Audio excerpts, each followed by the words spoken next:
Un prénom atypique, une histoire peu ordinaire. Une histoire comme on en fait peu et qui permet de donner espoir à toutes celles et ceux qui trébuchent, doutent, hésitent.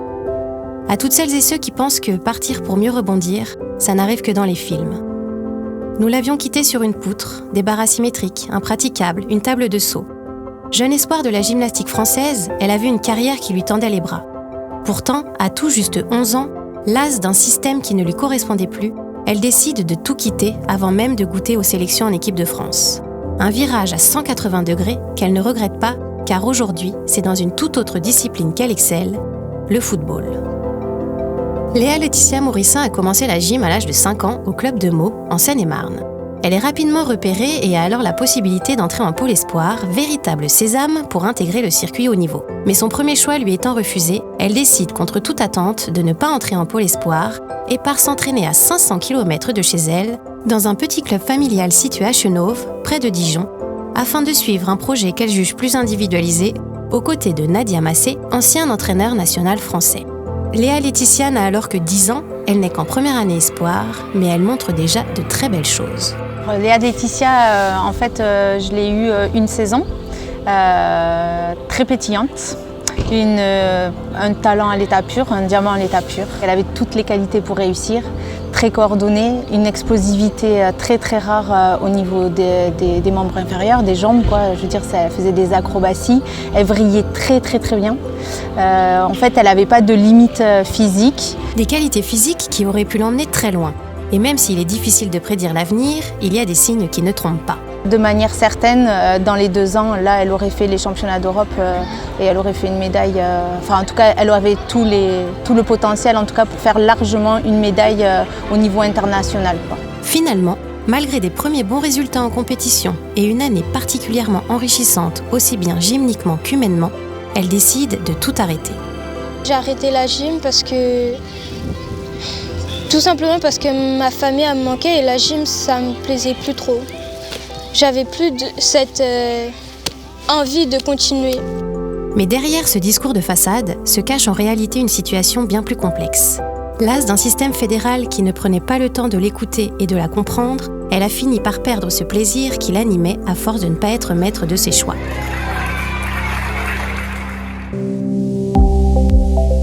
Focus sur ses nouveaux objectifs, Léa Laetitia n'a gardé aucune rancœur. Ses années gym, elle les a aimées, mais elles appartiennent au passé. Désormais, elle est concentrée sur la carrière de footballeuse qu'elle rêve d'avoir. En fait, là, je suis concentrée, j'ai un autre objectif, être une footballeuse professionnelle, donc je pense pas à la gym, je pense à ce que je fais maintenant. Un passé de gymnaste qui fait partie de son jardin secret. D'ailleurs, rares sont les personnes au courant de son niveau en gym. Mais alors, comment passe-t-on de la gymnastique au football ? Quand je faisais de la gym les week-ends, quand je rentrais, je regardais souvent des matchs avec mon beau-père. Et ça me plaisait l'esprit d'équipe qu'il y avait et l'encouragement. Ou quand les gens, je les voyais marquer, après ils couraient sur le terrain et tout, j'avais envie de faire comme eux. Quand j'ai arrêté, j'ai dit à ma mère que je voulais faire du foot. C'est à la rentrée 2020 qu'elle s'inscrit au club sportif Meaux Academy. C'est avec Robin Stone, qui deviendra quelques mois plus tard son entraîneur particulier et son mentor, qu'elle se familiarise avec une discipline dont elle ne connaît presque rien. Si au début l'entraîneur ne prête pas spécialement attention à elle, il ne lui faudra pas beaucoup de temps pour finalement voir en elle un potentiel énorme. Moi, de base, j'entraîne tout le temps les garçons. Et l'année où j'ai décidé de prendre les filles, j'ai pris les filles. La Laetitia, elle est arrivée. Ce qu'il faut savoir, la Laetitia, c'est une fille très timide. C'est-à-dire les premières séances, honnêtement, je n'ai pas remarqué. Première, deuxième séance, je n'ai pas remarqué du tout. Mais au fur et à mesure qu'elle s'habitue à la personne, elle se libère. Et c'est-à-dire à la troisième, quatrième séance, j'ai remarqué tout de suite elle a une force physique aussi.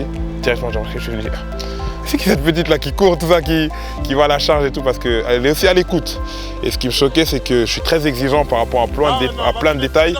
Mais quand ils sont en groupe, dans un travail d'équipe, c'est toujours la première à comprendre et à montrer. C'est-à-dire que dans cette équipe féminine, c'était la leaduse. Une grande relation de confiance s'installe alors entre eux. Ensemble, ils savent qu'ils peuvent aller loin. Robinson lui apprend toutes les règles de base. Il la prend sous son aile, car pour lui, il en est sûr, elle ira loin. Rapidement, il la présente à Bassi, l'entraîneur des garçons au CS Meaux, et elle intègre son groupe. Ses qualités physiques, d'explosivité, de vitesse, dans l'impact et sa puissance sont immédiatement reconnues. Mais au niveau technique et tactique, tout reste à faire. Des débuts pas toujours évidents donc, mais le contexte sanitaire lié au Covid, avec les confinements, les couvre-feux et l'absence de compétition, lui ont permis de rester au sein du groupe et de se faire une place. Donc Léa est arrivée voilà, sur les conseils de coach Roby, qui m'avait décrit des qualités. Alors, pas des qualités footballistiques au départ, mais des qualités quand même d'explosivité, des qualités athlétiques et puis une rigueur du fait de son passé de sportive voilà, lorsqu'elle était gymnaste. Donc quelque chose de très intéressant. Partie de rien, Léa Laetitia progresse à une vitesse exceptionnelle et fait exploser les statistiques. En 1 an et demi, c'est vraiment exceptionnel le niveau qu'elle a atteint sur tous ses domaines. Maintenant, elle arrive à faire des contrôles orientés dans le bon sens, dans le bon tempo, dans le bon rythme, des passes qui font très très mal et qui sont très très importantes dans le jeu, qu'elle arrive à faire maintenant, des centres, des tirs. Il faut qu'elle travaille encore son pied gauche. Il reste des choses encore, hein. Donc c'est bien, elle a encore de la progression, mais là c'est vraiment extraordinaire. J'ai quelques années maintenant, j'ai une douzaine d'années d'expérience sur les jeunes ou même sur des seniors au niveau des entraînements, et là c'est vraiment la progression la plus forte que je n'ai jamais vue, vraiment. Rigoureuse, talentueuse, Léa Laetitia trace sa route, solidement. Et c'est en numéro 9 qu'elle développe son jeu. Une vitesse de progression presque jamais vue qui l'ont rapidement placée sous les projecteurs avec des structures professionnelles qui commencent à la repérer après seulement 1 an et demi de pratique. Paris FC, Stade de Reims, Paris Saint-Germain, les recruteurs l'ont à l'œil. Faisant partie des 16 meilleures joueuses de Seine-et-Marne, Léa Laetitia intéresse. À chaque sortie, chaque test, elle se démarque. Mais vitesse et précipitation ne faisant pas bon ménage, elle a décidé de rester encore une saison supplémentaire en club afin de continuer à s'entraîner avec les garçons et ainsi acquérir encore un peu plus d'expérience avant de plonger dans le grand bain. De son côté, Robin Stone, même s'il a passé le relais à Bassy pour les entraînements en club, garde toujours un œil sur sa petite protégée et la suit en coaching particulier pendant les vacances scolaires. Des entraînements intenses qui lui permettent de progresser toujours un peu plus. Depuis le début, ce qu'il admire chez elle, c'est son état d'esprit.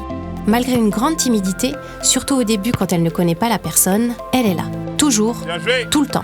Chaque semaine, elle multiplie les entraînements, car Léa Laetitia en veut toujours plus. Jamais requinquée, elle a soif d'apprendre.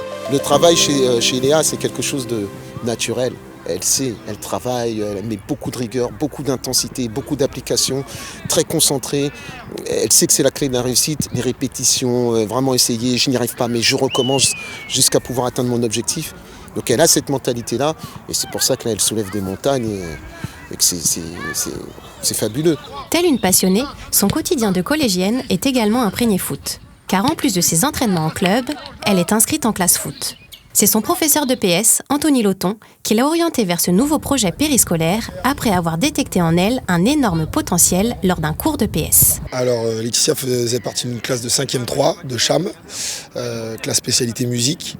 Et en EPS, j'ai tout de suite remarqué ses capacités physiques et ses capacités aussi d'intelligence motrice. Et je lui ai proposé tout de suite d'intégrer la section parce qu'elle m'a dit qu'elle était intéressée par les créneaux d'entraînement de football. De là, elle a demandé à faire les tests, au tout dernier moment d'ailleurs, parce qu'elle n'avait pas confiance en elle à ce moment-là. Et au final, on l'a retenue parce que ses qualités athlétiques, elles ont tout de suite fait la différence. Le dimanche matin, elle se perfectionne également auprès de l'Académie Ibengo. Une académie qui s'adresse aux enfants âgés de 6 à 14 ans et qui permet de développer son habileté motrice et sa technique. Des séances d'1 heure et demie qui complètent un programme déjà bien chargé, mais qu'elle ne manquerait pour rien au monde, avec toujours cette même soif d'apprendre et ce même sérieux. Fatiguée ou pas, elle est là, d'attaque, avec toujours cette même niaque. Elle est beaucoup investie dans ce qu'elle fait. Voilà, moi, la première année qu'elle est venue au sein de l'académie, voilà, j'ai vu une fille qui est beaucoup investie, qui cherche à apprendre. Voilà.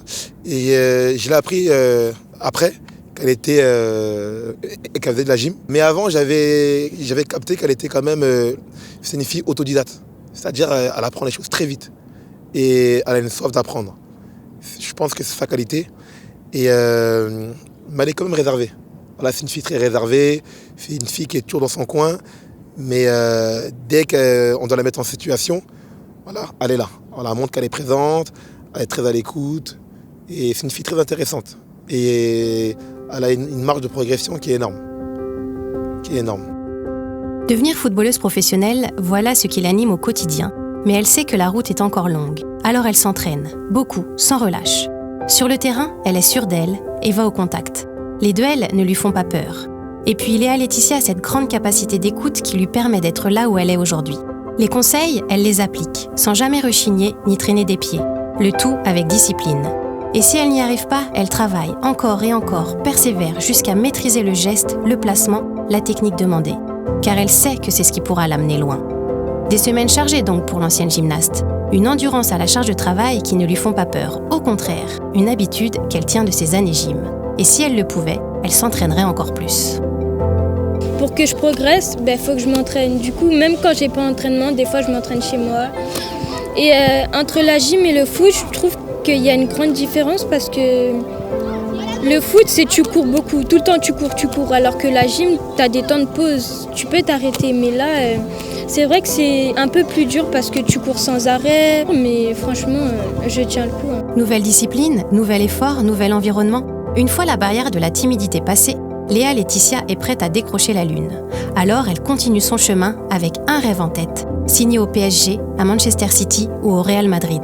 Elle voit grand et elle ne s'en cache pas. Elle veut percer, elle ne voit pas le sport autrement.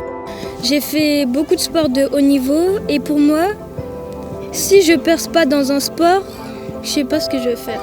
Il faut que je perce en tout cas, je suis obligée de percer dans le foot parce que déjà à la gym, je pouvais percer, mais j'ai arrêté. Donc là, si je fais du foot, c'est vraiment pour devenir une footballeuse professionnelle. Un discours qui pourrait être jugé prétentieux. Mais pour Léa Laetitia, ce n'est pas le cas. Un discours paradoxal. Léa Laetitia, la timide, la réservée, celle qui arrive sur la pointe des pieds, est au fond d'elle, sûre d'elle. Elle sait ce qu'elle veut. Je sais que j'y arriverai dans tous les cas. Donc pour certains, ça peut être prétentieux, mais pour moi, non. Alors avec Roby et sa maman, elle est en train de bâtir un projet solide et dans quelques années, il y a fort à parier que le nom de Léa Laetitia Morissin, jeune adolescente à l'histoire si singulière, celle qui aura découvert le foot sur le tard et qui n'y connaissait rien, figure sur une feuille de match de l'équipe de France. Celle qui a la niaque accrochée au corps et à l'esprit pourra alors crier haut et fort que rien n'est jamais perdu, qu'il faut croire en ses rêves, travailler, avancer la tête haute, sans jamais oublier d'où l'on vient. Honnêtement, vu la manière dont ça avance avec elle, je pense qu'il y a du lourd qui se propose. En fait, c'est fort parce que elle, moi et sa mère et ses parents, on est sur la même longueur d'onde. Ça veut dire que si demain on veut décrocher la lune, on va y aller.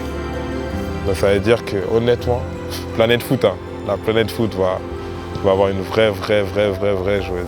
Une vraie joueuse, honnêtement. Il y a de quoi faire. Il y a l'environnement, elle est mise à disposition. Même là, elle est en pleine adolescence. Mais elle veut toujours bosser, elle n'est pas trop écartée, elle n'est pas trop ci et pas trop ça. Donc, Planète Foot, tenez-vous prêts. Tenez-vous prêts.